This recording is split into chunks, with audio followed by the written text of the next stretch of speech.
manifesting while you feel shame is just not that fun. Why? Because shame is at the lowest and densest of frequencies. And when you're in the process of manifesting, you're manifesting something that you desire from your heart.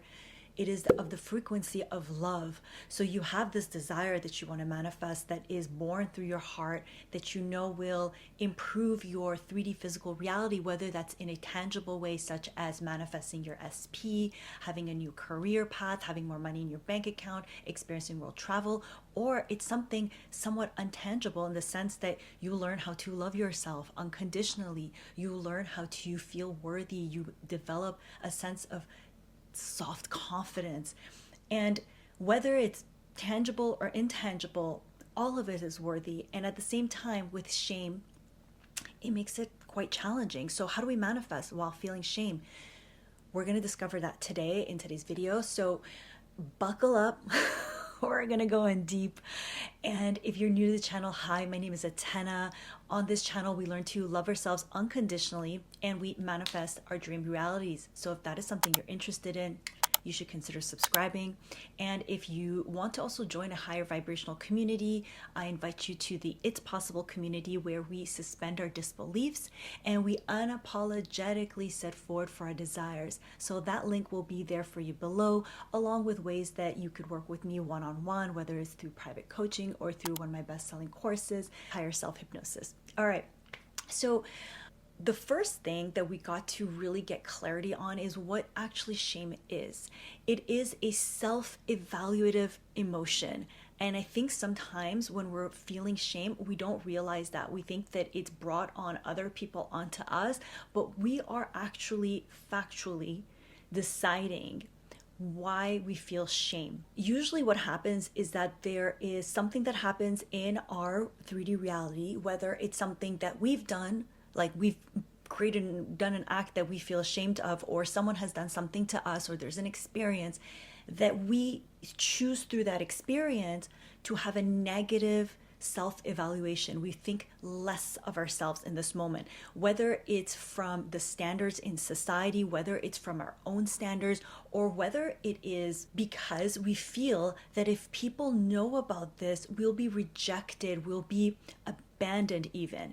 And this really triggers our primal human nature. The primal human nature is that we have actually two deep-rooted fears. One is the one where we die, right? So if you are in a jungle, right, and you are being chased by a saber-toothed tiger, your primal instinct is going to be to run, right? Because you know this tiger is going to come and take a bite out of you. It is natural, right?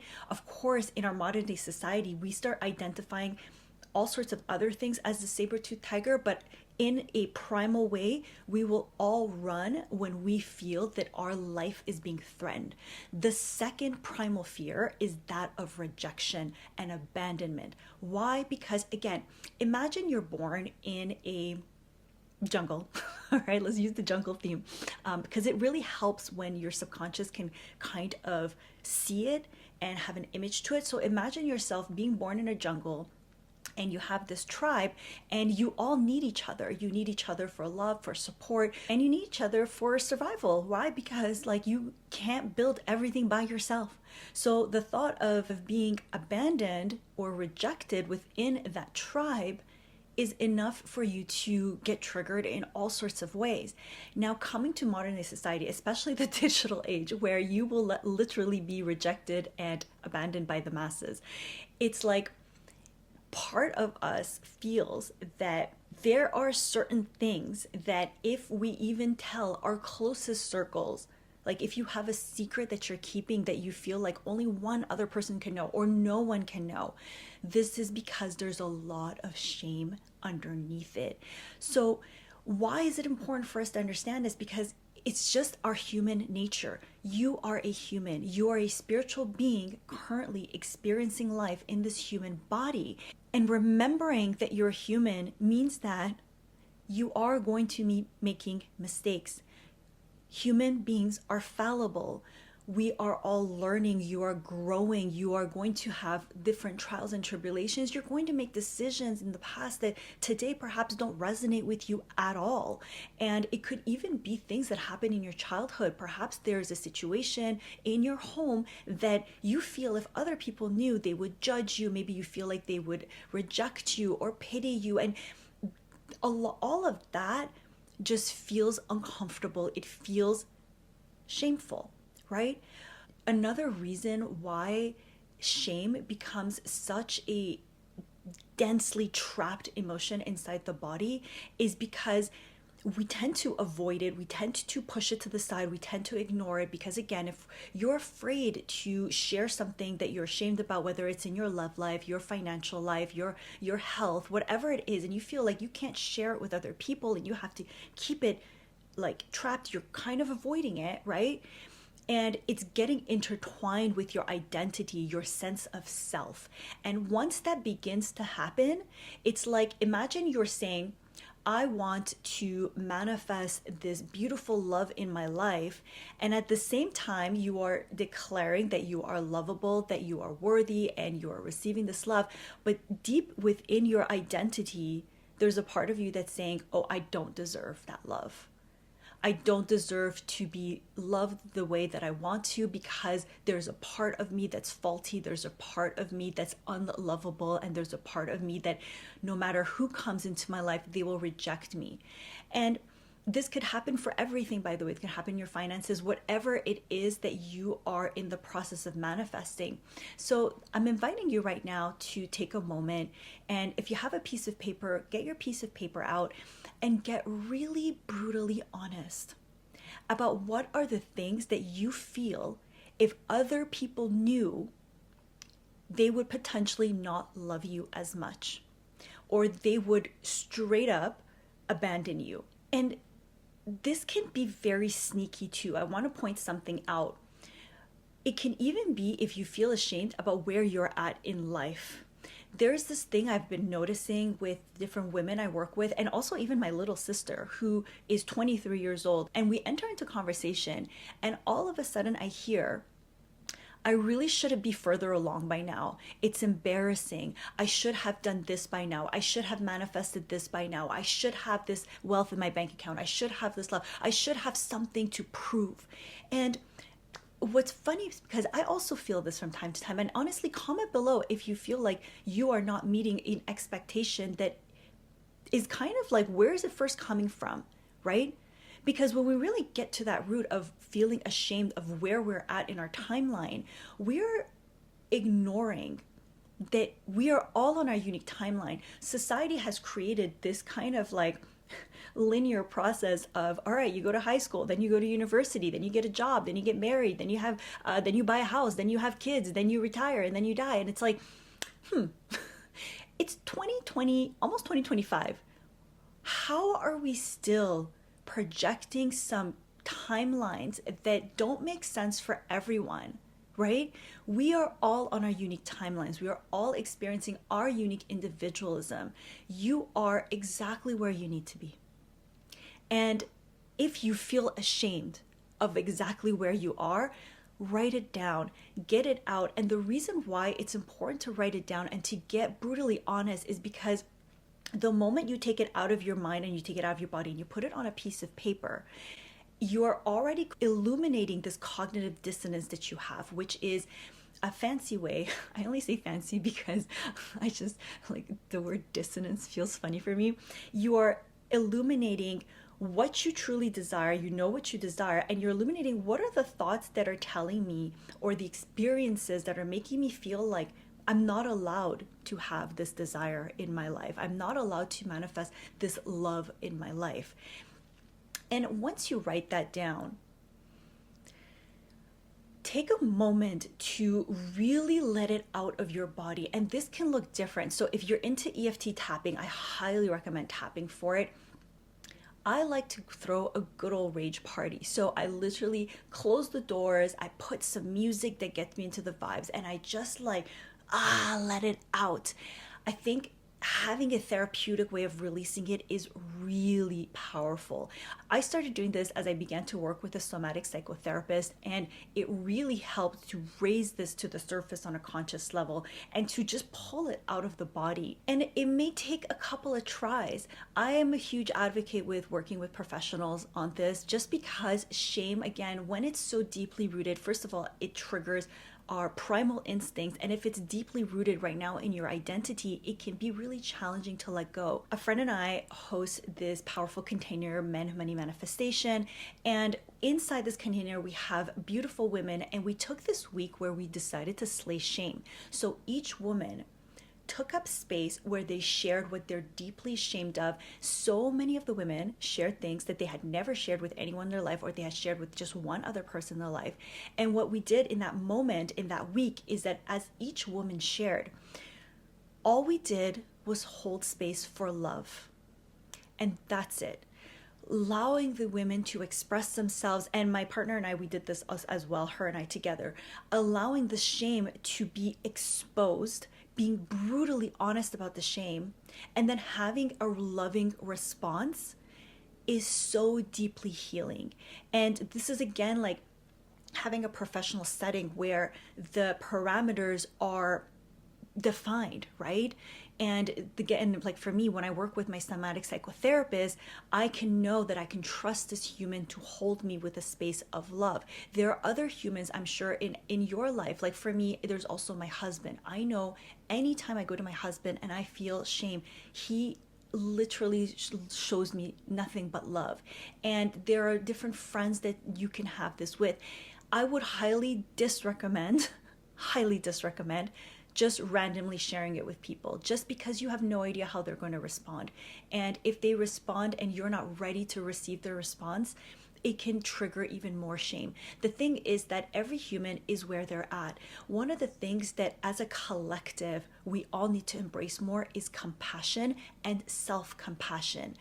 It is very challenging to expect others to have compassion for us when we don't understand where they're at psychologically, emotionally, in their own human and spiritual journey. What you can do is start to cultivate a level of self-compassion. How do you do this? You realize that, again, you're a human. You've made mistakes, and I put mistakes on quotes because I don't even believe we make mistakes. I believe that we are in this life figuring out how to heal our karma. We have soul contracts. We are doing the best we can at any given moment, and there are moments where you're going to be like, holy shit, I really didn't do my best here. In that moment of that decision, of that triggered response, yes, you did. Can you choose to do better? Absolutely, you can choose to do better. Self-compassion allows you to witness those moments in your life that feel like a total F up, and to say, okay, instead of going with deep judgment, let me be a mindful observer. Because when you're a mindful observer, you are no longer over identifying with what happened, the circumstance, the 3D reality. You are beginning to take back your power. You are observing what has been, what has happened, and how you feel about it. Remember, shame is still an emotion. It's okay to feel shame. It's only when we harbor it on for years and sometimes decades that it really muddies our vibration. And so choosing to have a level of kindness, like having a inner child moment where, actually let's look at it like this. Anytime you feel shame, imagine your 5-year-old self feeling that shame. How would you speak to your 5-year-old self? Would you slap your 5-year-old self? Shun your 5-year-old self into the closet and say, you know what? You're a screw up and you should have never done this. How could you? You are worthless. You're a worthless piece of shit. No, you wouldn't. You'd be like, okay, let's figure out how to make changes. I love you. You are still worthy of love. Let me hold space for you. This is how you would speak to your 5-year-old self. And the reason why I'm choosing the age 5, by the age of 5, 50% of your emotional intelligence has been developed. That is a lot right? And at that age, before the age of 5, you are literally a sponge. Up until the age of 7, you are a sponge. You're a sponge for everything that happens in your environment. So if you were in a household, for instance, where your mother and father always fought about money, about love, you had people in society that I, for instance, grew up in Iran. So, in the first several years of my life, so in that society, it was shunned upon for men and women to openly be in public together. There had to be a separation. There was a lot of harshness that went into that. And so, there's always going to be that fear of like, well, what am I really allowed to do? Because that's how society had programmed me until I realized it. I'm like, let me undo this program, right? You could have even had your teachers at school potentially shame you, potentially say that you're not as smart as you need to be, or you're not this, or you're not that, whatever it is. That's their problem, right? They're in that situation. We can have compassion by saying, hey, they did the best they could with where they're at. I'm here now. You are here now. It's time to undo those layers. It's time to show kindness to yourself, to evolve. And this is such a beautiful gift that you're giving to all of mankind, by the way. I know this might feel like a bit of a tangent, but at the same time, like, you're human, and your contribution to this human evolution, your emotional healing is a part of that.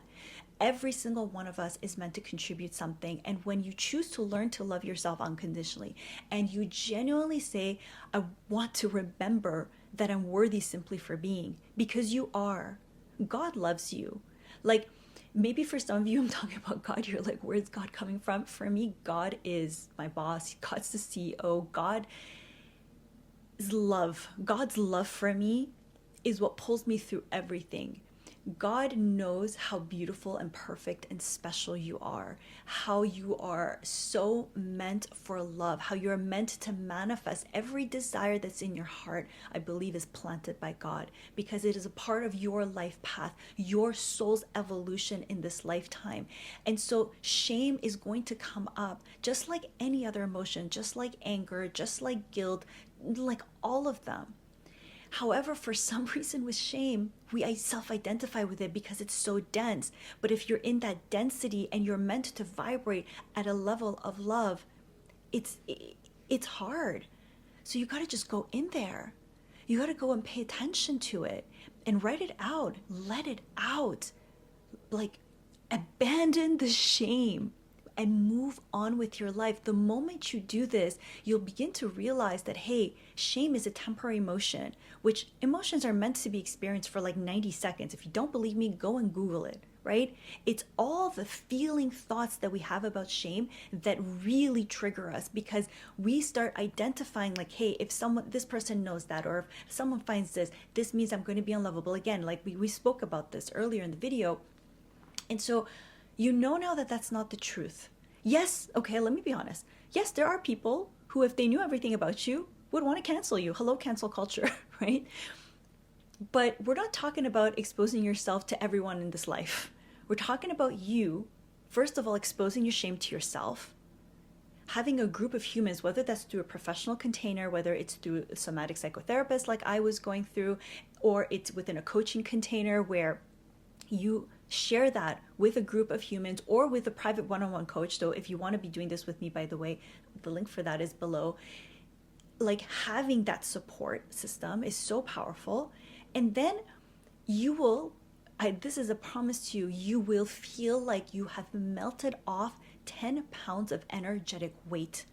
And this is a sign that your subconscious, your identity, is evolving. It is finally letting go of that deep-rooted anchor that has not been serving you, and you are now feeling free to express yourself in an authentic way and to manifest what you desire from the heart. You are worthy to live this life. Do you know that if you allow that shame to continue living in your body, you're never going to experience your authentic self?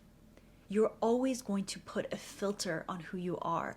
And how are you expecting to manifest your desires in your heart, what is truly meant for you to experience in this life, if you are stifled by your own shame? So let's freaking let it go, because you're worthy of so much more. And if you want to come inside an even safer container, I invite you into the It's Possible community. We are going to be doing a shame slaying ceremony in the coming weeks. So come in for that, because I promise you it will free you so much, beautiful soul. Thank you so much for tuning in. Please do make sure you give this video a thumbs up if it was of value. Leave a comment below, share as anything that feels true for you in your heart. I love getting your comments. And until next video, I'm sending you so much love. Bye.